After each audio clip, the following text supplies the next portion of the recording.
जी मेरे सज्जनों, जी मेरे मित्रों ते जी मेरे ग्राइयों, उम्मीद है सारे दोस्त खैरियत नाल हो गए। जफ़र साहब फ्रॉम इटली, बाबा सादक साहब, बाबा सलीम साहब, रफीक उमर साहब, अब्दुल गफ़ार फैसलाबाद ते स्पैशल जफ़र साहब तुहाडा बहुत शुक्रिया। तुसी सानू जनाब इटली तो डायरैक्ट कॉल करके हौसला अफजाई करते हो तो इन्नी कि खुशी हुई है ना कि जिहदी हद कोई नहीं। तो अज एक नवी वीडियो नवे किस्से दे नाल तुहाडा डॉक्टर अब्दुल रहमान तुहाडी खिदमत दे विच दोबारा पेश। तो अज दा जिहड़ा वाक़या सुनाण लगा इंशाअल्लाह ताला, इस तो पहले ना किसी ने तुहानू यूट्यूब ते दस्सिया होना है तो ना सुनाया होना है। तो अज अब्दुल रहमान साहब तुहानू जनाब उस बंदे ने जिन्हें अखां दे नाल वेखिया वाक़या सानू दस्सिया, असी अगों तुहानू सुनाण लगे हाँ। तो इंशाअल्लाह ताला इहदे विच जिस तरह मेरिया सबको वीडियो मैं चैलेंज कर करके गया, अज भी चैलेंज करन लगा कि अगर ये गल गलत होए तो तुसी मेरे नाल गल कर सकते हो। तुहाडीआं मुहब्बतां दा बहुत ज़्यादा मैं मशकूर हाँ, बहुत अपने चाहण वालियां दा। टाउनशिप तो भाई ने एक उन्हां दा नाम मैनूं याद नहीं रहा तो उन्होंने बड़ी मेरी जनाब स्पैशली तौर पर 2-3 कालां करके बहुत हौसला अफजाई की। बड़ी शुक्रिया तुहाडा। तो अज जिहड़ा वाक़या तुहानूं वो सुनावांगे कि हाजी आलम लोहार साहब दे मरण तो बाद चाचे फजल करीम कसाई ने आरफ लोहार नाल जोड़ी वजाण तो क्यों इनकारी की ते की होया, यह दसांगे तुहानूं असीं अज दी वीडियो दे विच। लेकिन उहदे लई एक शर्त है कि तुसी अगर मेरे चैनल ते नवे आए हो, पुराणियां ने तो सबसक्राइब किया ही किया, लेकिन अगर अज तुसी मेरी वीडियो पहली दफ़ा वेख रहे हो या नवे आए हो, एक रिक्वेस्ट है, वीडियो चल रही है नाल काला जिहा बटन है जिहदे ते लिखिआ सबसक्राइब, और उस बटन नूं तुसी दबा देना है तो नाल बैल आइकॉन दे बटन नूं दबा देना है। चैनल हो जाएगा सबसक्राइब।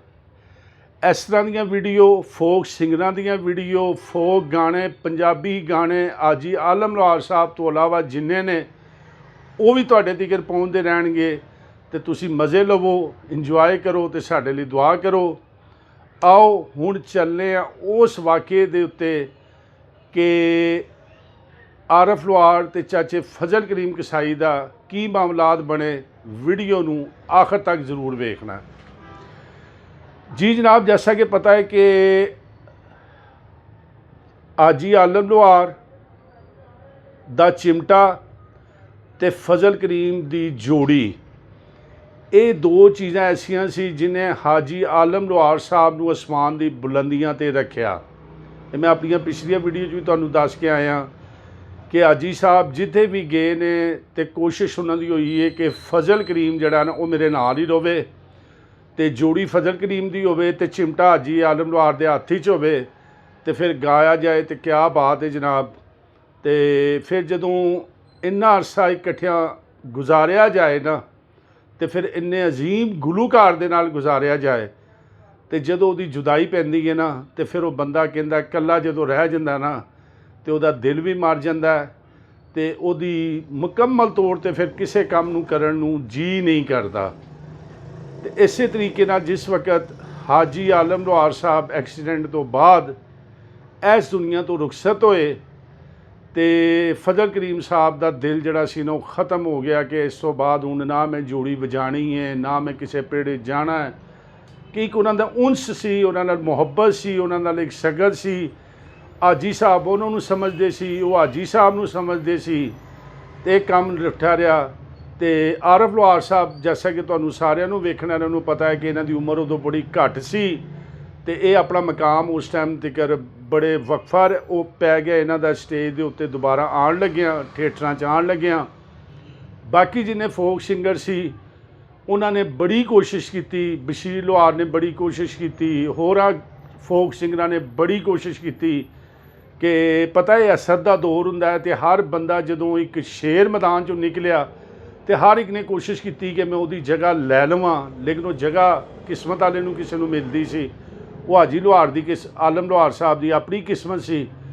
बाकियां ने बड़ी कोशिश की, लेकिन फजल करीम किसी दे नाल भी जोड़ी वजाण ते राज़ी ना होया। उस तो बाद जदों आरफ लोहार थिएटर दे विच आया कुछ अरसे बाद, तो फिर ये जनाब ਫਜ਼ਲ ਕਰੀਮ ਕੋਲ ਗਿਆ ਤੇ ਇਹਨੇ ਜਾ ਕੇ ਕਿਹਾ ਕਿ ਚਾਚਾ ਅੱਜ ਮੇਰੇ ਪਿਓ ਦੇ ਨਾਲ ਤੂੰ ਜੋੜੀ ਵਜਾਉਂਦਾ ਸੀ ਤੇ ਅੱਜ ਤੂੰ ਮੇਰੇ ਨਾਲ ਜੋੜੀ ਵਜਾਣੀ ਹੈ। ਤੇ ਫਜ਼ਲ ਕਰੀਮ ਨੇ ਆਪਣਾ ਯਾਰਾਨਾ, ਆਪਣੀ ਮੁਹੱਬਤ ਹਾਜੀ ਆਲਮ ਸਾਹਿਬ ਦਾ ਪੁੱਤਰ ਸਮਝ ਕੇ ਆਪਣੀ ਉਹ ਕਸਮ ਤੋੜੀ ਔਰ ਆਰਫ ਲੁਹਾਰ ਦੇ ਨਾਲ ਜੋੜੀ ਵਜਾਉਣ ਤੇ ਬੜੀ ਮੁਸ਼ਕਲ ਰਾਜ਼ੀ ਹੋਏ। ਤੇ ਦੱਸਣ ਵਾਲੇ ਦੱਸਦੇ ਨੇ ਕਿ ਜਿਸ ਵਕਤ ਫਜ਼ਲ ਕਰੀਮ ਜੋੜੀ ਲੈ ਕੇ ਤੇ ਸਟੇਜ ਤੇ ਪਹੁੰਚਿਆ ਤੇ ਆਰਫ ਲੁਹਾਰ ਨੇ ਮਿਰਜ਼ਾ ਗਾਣਾ ਸ਼ੁਰੂ ਕੀਤਾ ਤੇ ਥੋੜਾ ਜਿਹਾ ਅਜੇ ਹੋਇਆ ਤੇ ਆਰਫ ਲੁਹਾਰ ਸਾਹਿਬ ਨੇ ਫਜ਼ਲ ਕਰੀਮ ਨੂੰ ਕਿਹਾ ਕਿ ਚਾਚਾ ਥੋੜੀ ਲੈ ਜੋੜੀ ਦੀ ਨਾ ਥੱਲੇ ਰੱਖੋ। ਜਦੋਂ ਇਹ ਗੱਲ ਬੋਲੀ ਨਾ ਤੇ ਯਕੀਨ ਕਰੋ ਇਹ ਉਹ ਬੰਦਾ ਹੈ ਜਿਹੜੇ ਨਾਲ ਵੇਖਿਆ, ਅੱਖਾਂ ਦੇਖਿਆ ਹਾਲ ਹੈ ਕਿ ਫਜ਼ਲ ਕਰੀਮ ਨੇ ਜੋੜੀ ਵਜਾਣੀ ਬੰਦ ਕਰ ਛੱਡੀ।